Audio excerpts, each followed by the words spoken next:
Eh bien, c'est parti pour la scène 3 de l'acte 4. Et on passe aux cristaux ioniques. Je dis rien sur le petit 1 généralité. Sachez que, bon, en général, anion plus volumineux que cation. Et donc, cation dans les interstices du réseau hôte. Logiquement, donc, électriquement parlant, ions de signes opposés doivent être en contact. Euh, Alors il y a des exceptions, hein. Il y a des exceptions au niveau du fait que les anions sont en général plus volumineux que les cations.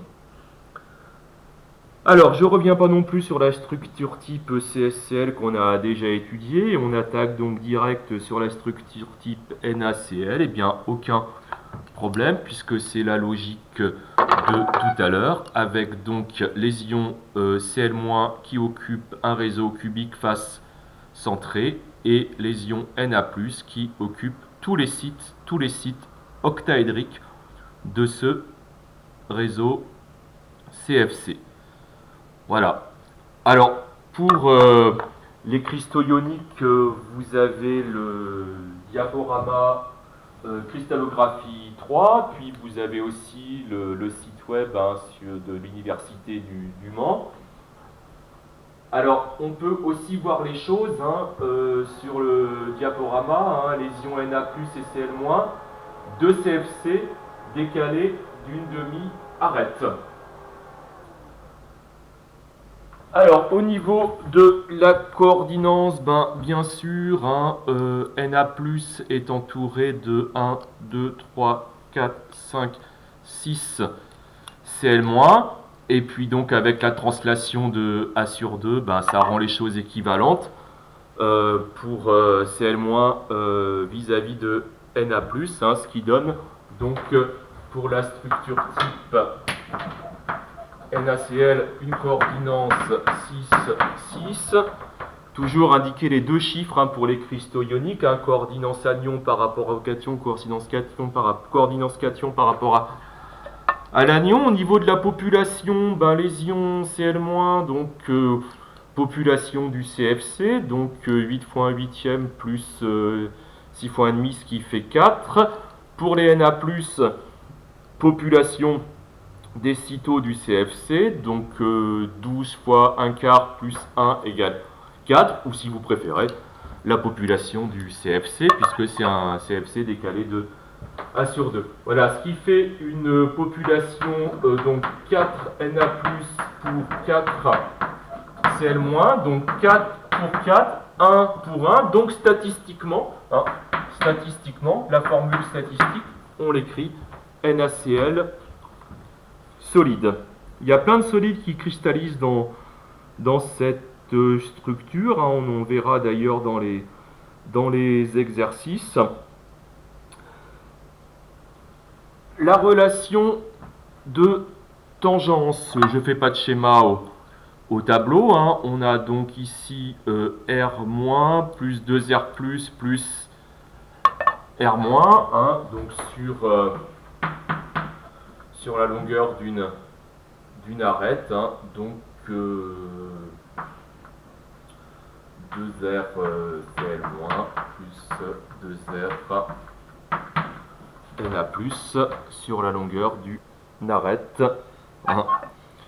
La compacité, donc population 4, donc 4 fois 4 tiers de pi r plus au cube, plus 4 fois 4 tiers de pi r moins au cube divisé par petit a au cube, masse volumique, 4 fois masse molaire cation plus 4 fois masse molaire anion sur nombre d'Avogadro fois petit a au cube.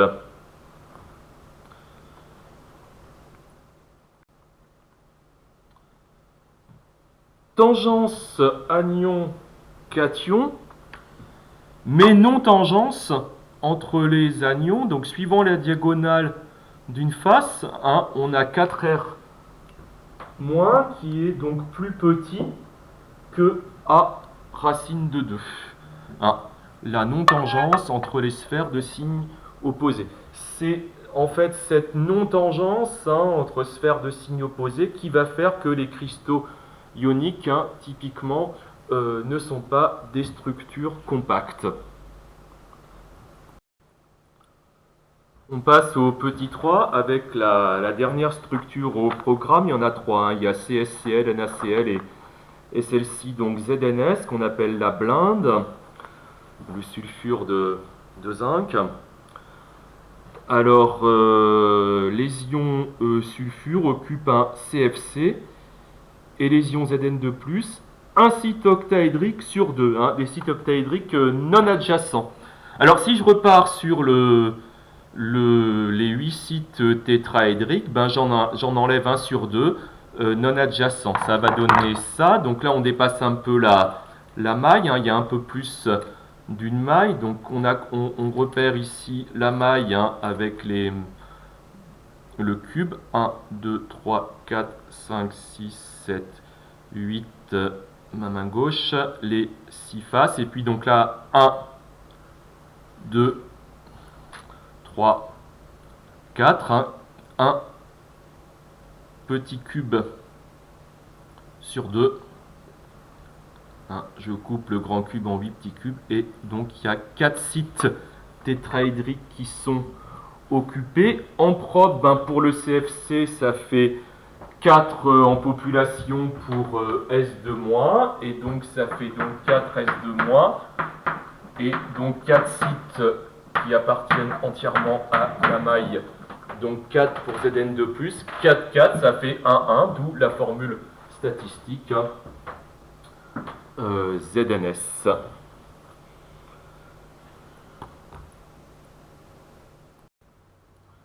Alors on peut aussi voir les choses comme sur la dernière diapo du diaporama cristallographie 3, en disant que les Zn2+, et S2-, c'est deux structures CFC décalées d'une demi-arête, de petit a sur 2.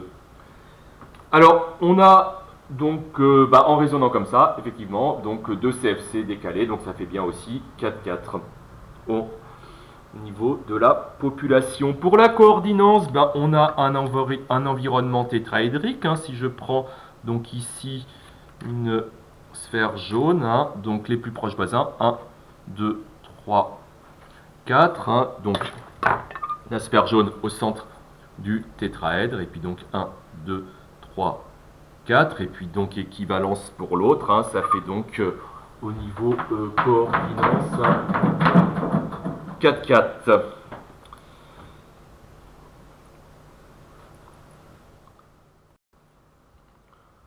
Pour la relation de tangence, bien les ions sulfure et zinc 2 sont tangents selon la diagonale d'un petit cube d'arête A sur 2.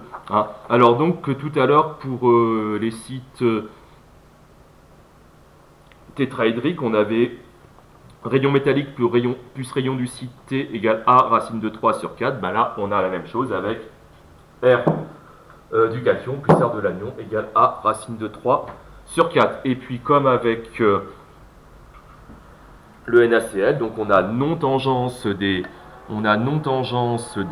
anions suivant la diagonale d'une face. Donc on a 4 RCl- inférieur à A racine de 2. Voilà. Et je passe sur la compacité, la masse volumique. Vous lirez aussi, bien sûr, la partie propriétés des cristaux ioniques. Alors, vous avez dans le diaporama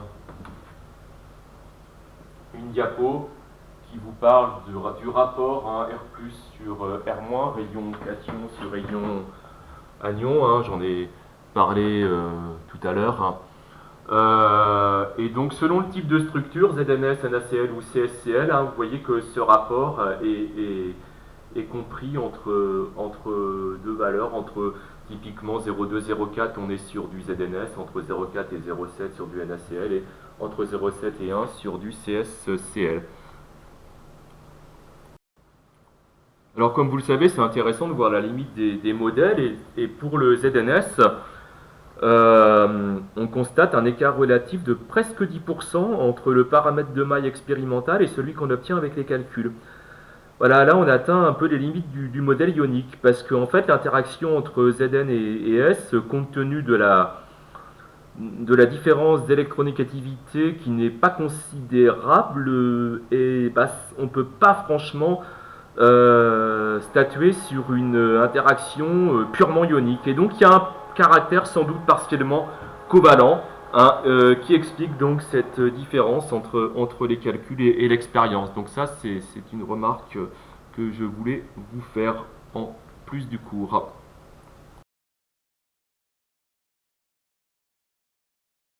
Pas au programme, hein, deux structures qui ne sont pas au programme, la structure type CAF2 qu'on appelle la fluorine. Donc là, on a les cations qui forment le CFC et on a les anions qui occupent tous les sites tétraédriques. Voilà. Alors, on fera un exercice d'approfondissement là-dessus, hein, un exercice type concours, hein, avec les ions ZR4+, hein, ZR c'est le zirconium, et O2-, pour vous expliquer donc cette structure hors programme, que je vous ai aussi proposé, hein, quand vous allez sur le site de l'université du Mans. Hein, je vous ai proposé de regarder cette structure, et puis je vous ai aussi parlé donc de la structure antifluorine. Hein, antifluorine, donc exemple l'oxyde de potassium, hein, K2O. Voilà, où là donc ce sont les anions qui occupent les sites qui occupent le CFC, et les cations qui occupent tous les sites tétraédriques. Voilà, et donc là il n'y a pas symétrie, là on n'a pas au niveau population, on n'a pas du 4-4, on va avoir du 4-8 et du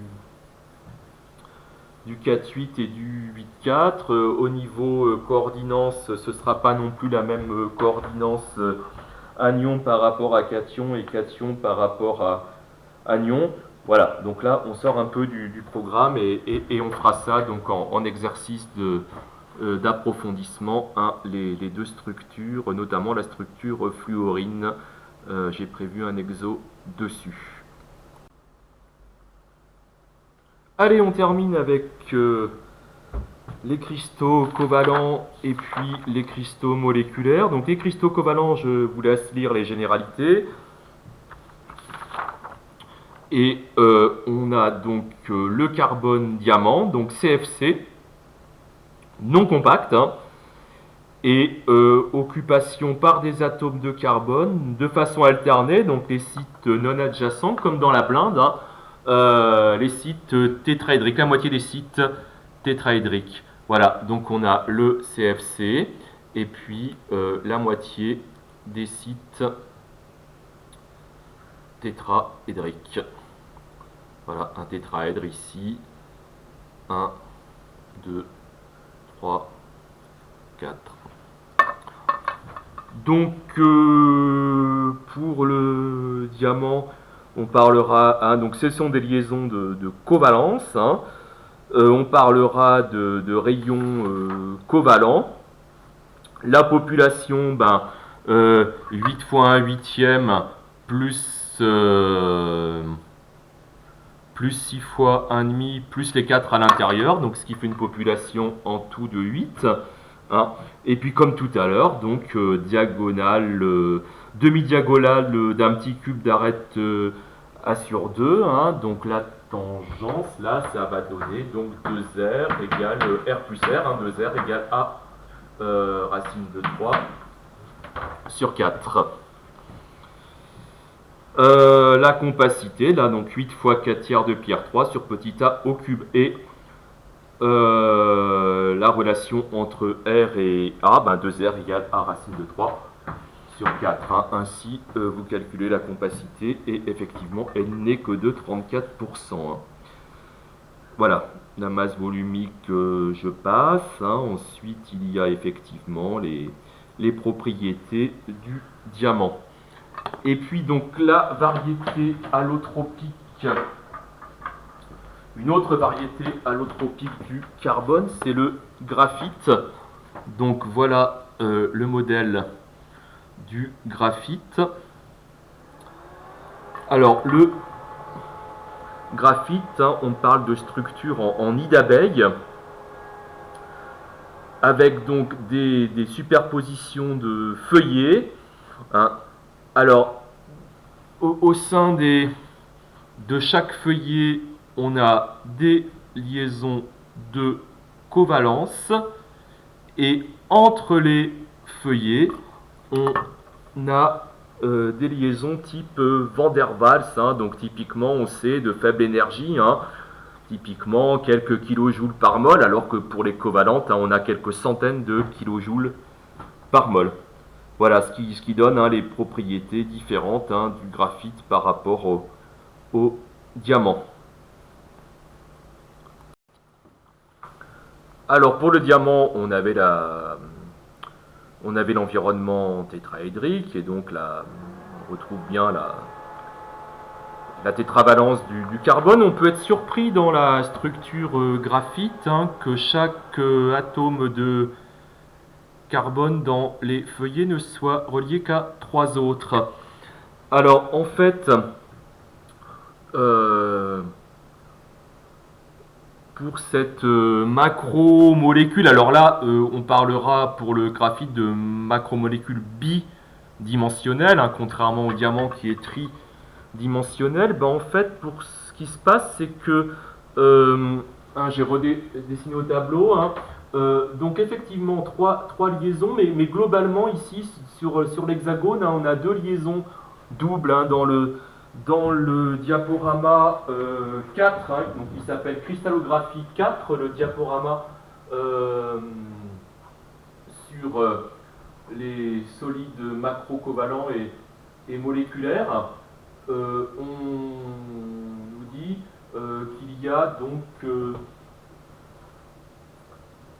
au niveau, alors je recherche ça, au niveau du graphite, voilà, on nous dit qu'il y a des liaisons pi délocalisées, hein, j'en avais parlé vaguement une fois, hein, sachant que quand on a une liaison double, hein, on a la liaison sigma qui est plus énergétique, hein, que la liaison, quand on a une liaison double, on a une sigma et une pi moins énergétique, hein. Voilà, mais ça fait un peu comme pour le benzène, à savoir que donc ces électrons sont délocalisés, hein. Donc voilà, ça ce n'est pas à savoir, hein. Les propriétés physiques, ensuite vous avez la maille hexagonale, et bien voilà pour les cristaux covalents, tri et bidimensionnels. Alors on termine avec les cristaux moléculaires, où là c'est le règne, hein, des liaisons de faible énergie, hein, qu'elles soient de Van der Waals, quelques kilojoules par mol, ou hydrogène, quelques dizaines, là c'est quand même 10 fois plus, kilojoules par mol. Voilà, on appellera donc pour les cristaux métalliques, c'était rayon métallique, pour les cristaux ioniques, rayon ionique, pour les cristaux covalents, rayon covalent, et là pour les cristaux moléculaires, on parle de rayon de Van der Waals. Voilà, bien sûr, l'exemple phare, c'est la glace, hein, c'est l'eau solide. Alors, il y a quand même plus d'une dizaine, hein, de variétés allotropiques, hein. C'est pas du tout le but de les étudier. Nous, on va étudier ce qu'on appelle la glace 3, qui a une structure absolument comparable à celle du diamant. Donc la glace 3, structure analogue à celle du diamant, hein. Alors sauf que donc du coup à la place des atomes de carbone, vous avez l'atome d'oxygène. Voilà, ici au centre. Et puis donc on a 2 atomes d'hydrogène, bien sûr, à chaque fois. Hein. Ici, vous voyez, ici, la structure compacte. Le modèle compact de la molécule de H2O, le modèle éclaté. Donc là, l'atome d'oxygène central remplace l'atome de carbone. Mais alors, de toute façon, toutes les variétés allotropiques de la glace ont en commun un environnement tétraédrique. Donc, oxygène, oxygène, oxygène, oxygène. Et puis, bon, chaque oxygène est lié, bien sûr, à 2 hydrogènes. Alors, comme on le voit, page 22, on a donc liaison de covalence simple avec 2 hydrogènes, mais il y a aussi 2 liaisons hydrogènes avec 2 atomes d'hydrogène de 2 molécules voisines. Voilà. Alors les distances OH ne sont pas les mêmes pour la liaison de covalence, typiquement 100 picomètres, et pour la liaison hydrogène, là, presque 2 fois plus, 180 picomètres. Ce qui est bien que l'oxygène est au centre d'un tétraèdre régulier, dont les 4 sommets sont des atomes d'oxygène, mais chaque atome d'oxygène est aussi au centre d'un tétraèdre irrégulier, dont les 4 sommets sont des atomes d'hydrogène. 2 liés par covalence simple, 2 liés par liaison hydrogène. Et donc on a la propriété d'obtenir une structure lacunaire, et ce qui explique que la glace a une masse volumique inférieure à celle de l'eau, et que donc les glaçons flottent sur l'eau. Alors dans la variété glace 3, donc on a une structure du même type que le diamant, mais avec des molécules de H2O, si bien que pour le CFC, on a toujours 6 fois 1,5 plus 8 fois 1 huitième, ce qui fait 4, et puis les 4 molécules de H2O correspondant à l'occupation de la moitié des sites tétraédriques, ce qui fait donc en propre une population de 8 molécules de H2O. Alors dans les exos des TD, vous allez avoir de quoi vous amuser, il y en a pas mal. Il y a un exo sur fer alpha et fer gamma, et dans le fer alpha, on va étudier des cavités différentes de celles qu'on a vues dans le cours. Après, il y a le cuivre, le platine. Après, il y a l'exo sur le cobalt avec les 2 variétés allotropiques, donc notamment la variété HC, 2 alliages argent-cuivre. Après, on a un oxyde de cuivre, le sulfure de plomb, l'oxyde de nickel, et puis le diamant. Alors, j'ai pas mis d'exo sur les solides moléculaires. Alors, vous en donnerai un en complément. En complément, il y a un exo de centrale PSI là, sur la structure et la densité de la glace. Puis en complément, il y a aussi l'exo dont j'ai parlé tout à l'heure sur la fluorine. Alors pour la glace, donc c'est un exemple de cristal moléculaire avec liaison hydrogène. Après dans le cours, vous avez un exemple de cristal moléculaire à liaison de Van der Waals, c'est le diode, donc avec une maille non cubique, elle est donc orthorhombique, I2 solide, donc parallélépipède rectangle. Et donc vous avez les molécules de la disposition des molécules de I2. Donc là, je n'ai rien de spécial à dire. Vous regarderez bien sûr les propriétés des cristaux moléculaires.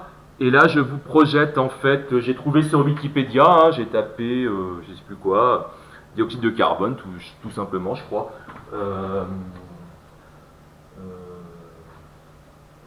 Et donc là, c'est la carboglace, donc c'est CO2 solide. Et là, on est sur une base CFC.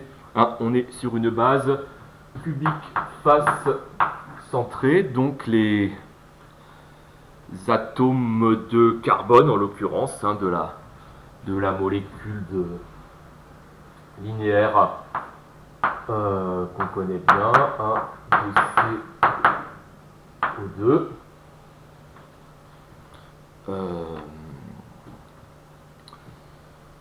forme un réseau cubique face centré. Voilà. J'ai tapé, tout dioxyde de carbone, tout simplement. Donc, on va terminer ces 3 vidéos de cours. Il n'y aura pas de scène 4.